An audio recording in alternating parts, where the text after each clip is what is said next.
So, funny story. I came here to do the follow up video to my last video,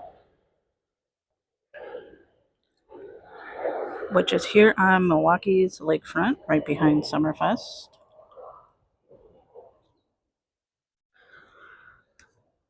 I wanted to bring y'all here because I actually come here quite a bit. And then I totally forgot that the air show is going on today. So that's either an added bonus or it'll just add some extra noise. But anywho, it's 2 days after my little dark night of the soul, which was the video I posted the other night. After I posted that video, I got really, really sad. I released a lot of tears and I screamed out into the universe and talked to ChatGPT because I had nobody else. And somehow made it to bed. And the next day, I had a really good conversation with this person that I am extremely blessed to have in my family. Um, she's my star sister.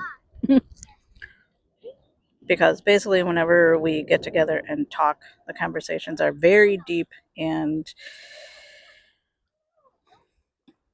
we end up, I don't know, either teaching each other things because we're just so damn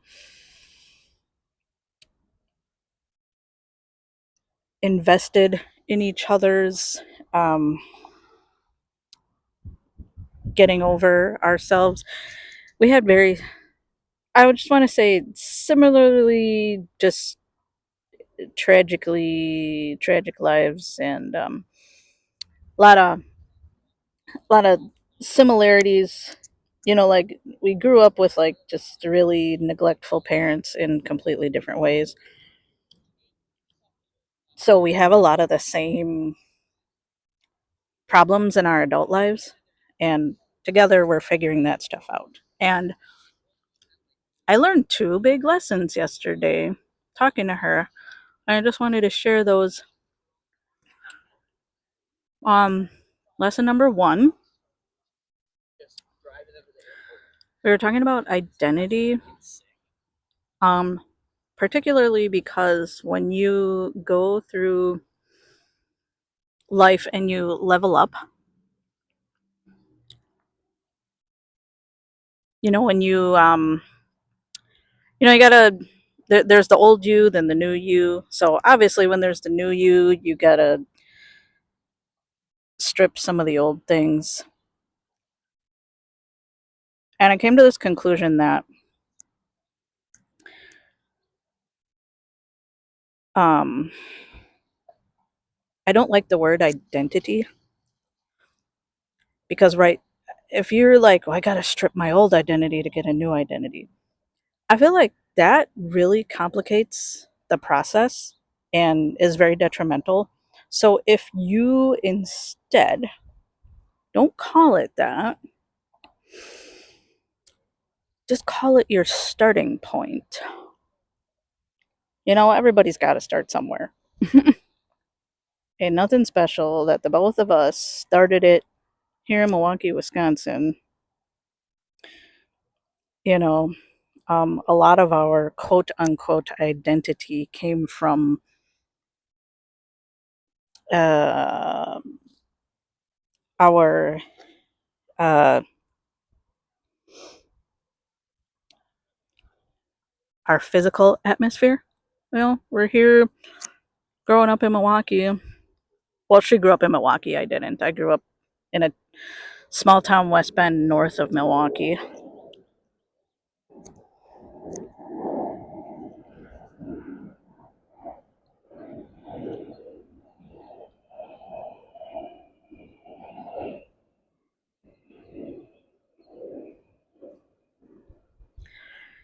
And just like her, I put so much of my quote unquote identity into the place that I grew up, even having the parents that I had. And if you call it identity instead of the starting place, I think that you're really locking yourself into a place, aren't you? You're It really promotes the victim mode thinking too. So, because yeah, if I identify myself as a person who grew up with neglectful parents, um, I think that that'll stick harder and be a lot harder to escape and get rid of. Mm, that bolt's louder than the plane.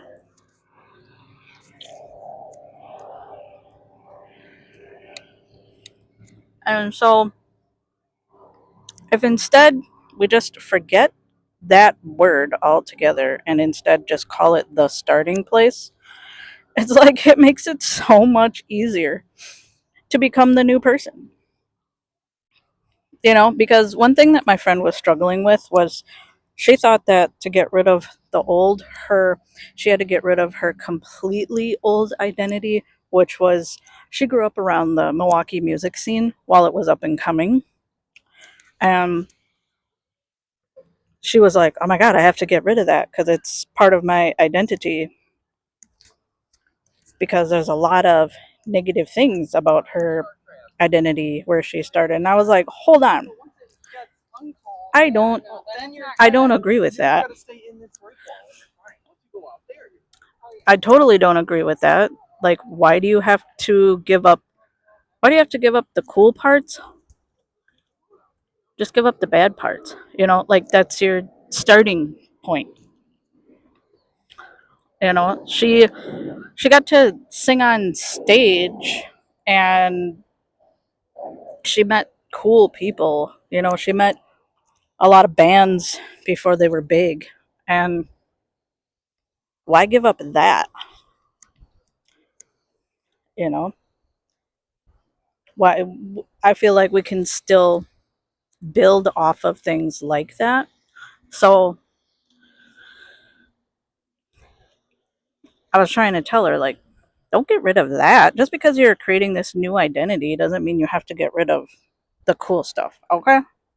So just call it a starting point. Okay. You can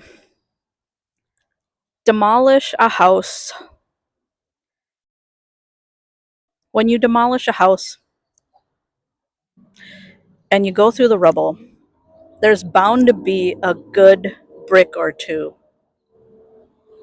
that is still intact and you can bring it with you to your new house. Okay? So that's lesson number one. Lesson number two.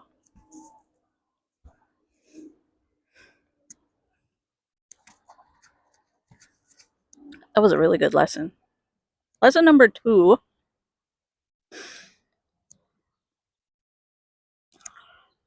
is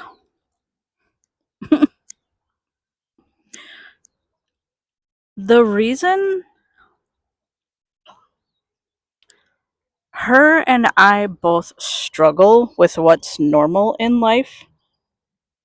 I think it all comes down to how we react. So, okay, my little breakdown the other day. The thing that hurt me the most was I was like, oh, I have to get rid of my best friend. She is showing signs of,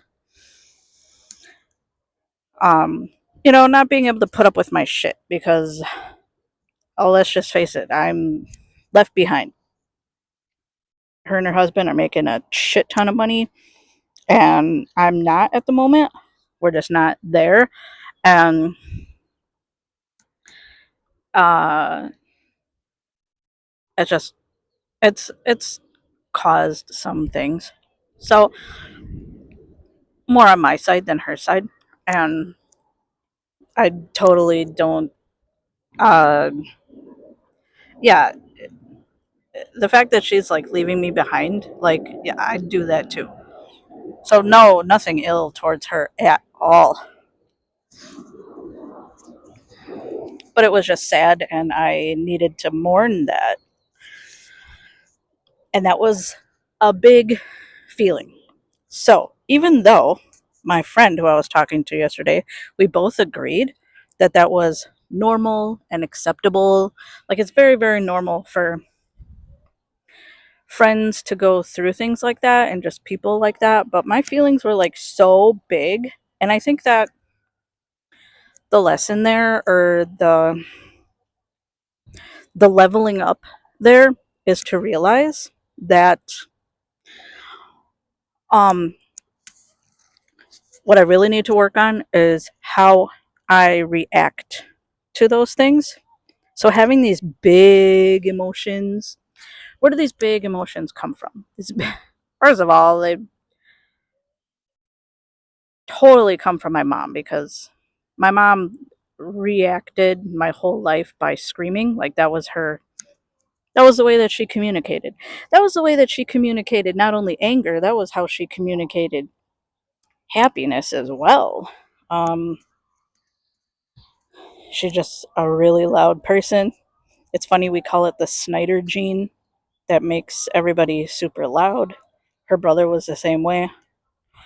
Um, it comes from one of the parents. They were just really, really loud. I mean, really, really loud. I kind of have it too, and it kind of sucks. And I had to do a lot. I actually had to do a lot of work with being able to communicate just more softly, because even when I get excited, my voice gets really, really loud. And that's a turnoff for a lot of people. So, um, yeah, and that's okay. But with that big, loud voice, was also like just big emotions, and also just being neglected as a kid meant that the only way to be heard was to be loud, and that carried way into adulthood. And I'm really realizing that, okay, number one, if I have to yell to be heard, um I don't want I don't think that that's a good healthy relationship, because if I have to yell to be heard, that safe place for me to be heard hasn't been created. And um I don't want to have to demand respect from people. If people love me and they give me respect and give me a safe place to feel heard and seen, that's a good person. That's a person I want to be with. Um yeah, I just don't want to. These people on these boats are having so much fun. I gotta do that sometime. So yeah,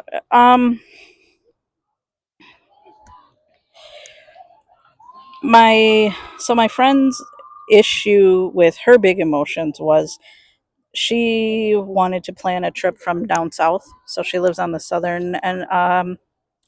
southern part of the country. Um, she made a trip up here last year, and she wanted to come up here this year again. And then all these weird things started happening, like her van was acting up in the same way that it did last time that she was here. Like, let's just say on her drive up here, she ended up in the shop having to get work done on it while she was on her way up here, which really, really sucks. So it was happening again. So of course it's like, sign from the universe. And her husband's back went out. So she was like, I can't leave him, to take care of the goat and the cat. So, but she was also really, really struggling with not being up here. And then one thing that she learned was that So she has a sibling the same as I do, who we've just had a funny, weird relationship where I don't know, it's just not normal. I mean, and it goes beyond, I think it goes beyond a normal sibling relationship. Okay. So, like, our siblings could care less about us. So, just like my brother's an alcoholic, and I had to deal with that and just realize that we're never going to be have a like a normal sibling relationship. She has a similar relationship with her sister. Just I mean, like, just straight up don't get along. So,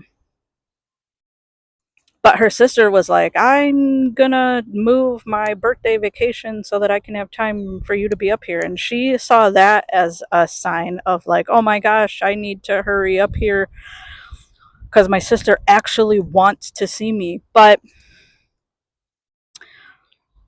um,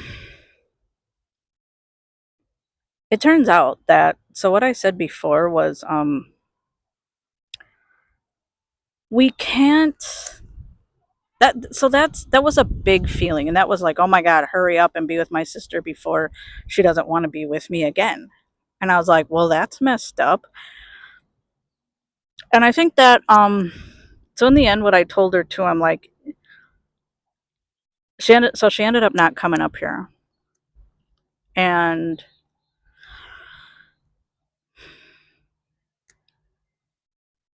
I told her that, okay, I think what you need to do, this is part of your new journey, is that you're getting an air show with this video. Part of your journey is that you need to hold space for yourself. Hold space for yourself. Stop holding space for other people, especially the people who are breadcrumbing you. And even though this trip would have been awesome, I think the lesson out of that was the involvement in other people, like the hurry up, come up here and be with these people who honestly, she figured out, honestly, they would actually probably could care less if they hung out with her or not. So I said, I think that coming up here with this urgent, big feeling, um, that feeling was just not serving her. And it kind of mucked up the fact that she just wanted to come up here and just enjoy the things that she enjoyed from her past life, like the music scene. So she wanted to come up here, see Marilyn Manson. She wanted to come up here and see Poison. Like, all these, it's summertime, all these bands are making their rounds and stuff. And I'm like, yeah, I think the lesson out of this is you just mucked it up by, like, being like, well, I have to see all these other people who frankly could care less to see her, but were just showing interest in seeing her, um for whatever reason. I don't know, maybe you've experienced before, I've experienced before. So we, because I've experienced this with my brother before. um the one time my brother actually wanted me to come over to his house, well, his girlfriend's house, who he was with at the time. The one time he wanted me to come over, I was so excited. Came over, and it turns out he was just so high, forgot I was coming over, and told me I should leave because someone was going to be showing up with drugs and they were going to be doing it, smoking in the garage anyway. And I don't like being around smoking, so I would just be sitting in the living room by myself, and I left. Pathetic, right? So, um, it's literally like that. And it's kind of crazy because it's like, I feel like we know these things, but I feel like we gotta learn the lesson too. Some of us gotta live through these experiences to learn it. So that was lesson number two. So, yeah, lesson number one. I was gonna recap, but I totally forgot already. But yeah, so that was lesson number two. realizing that just because we are having a big emotion about something doesn't mean that our lives are abnormal, because having a big emotion contributes to victim mode, which is not good, because victim mode's hard to get out of. You ain't gonna manifest good shit in victim mode. And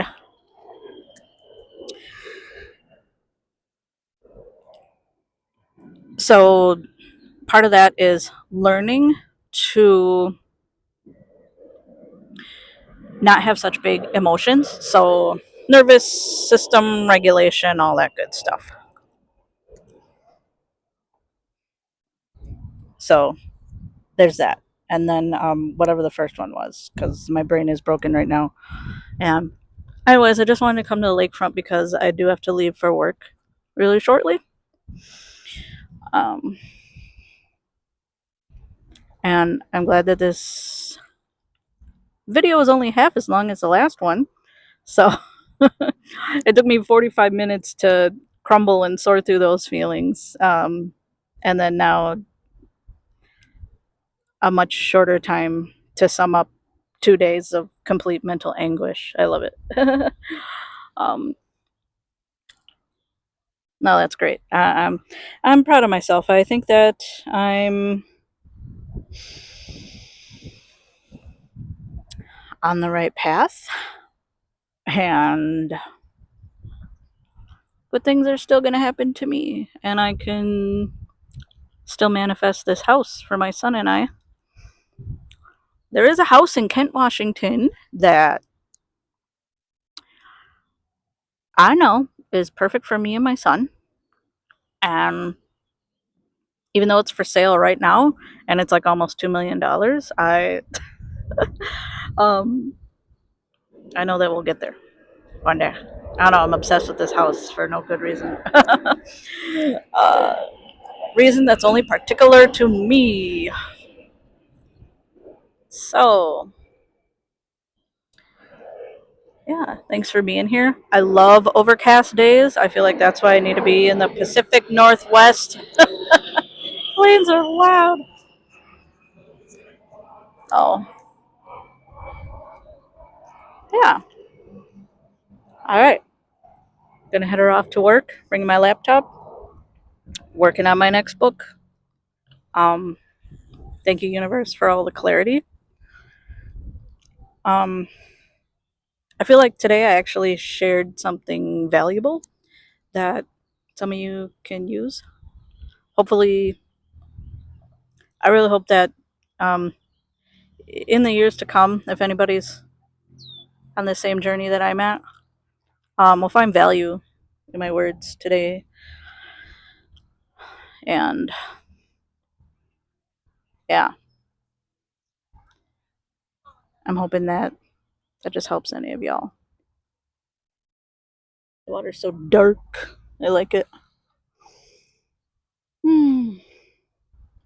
All right, guys. Thanks for being here with me today. Toodles.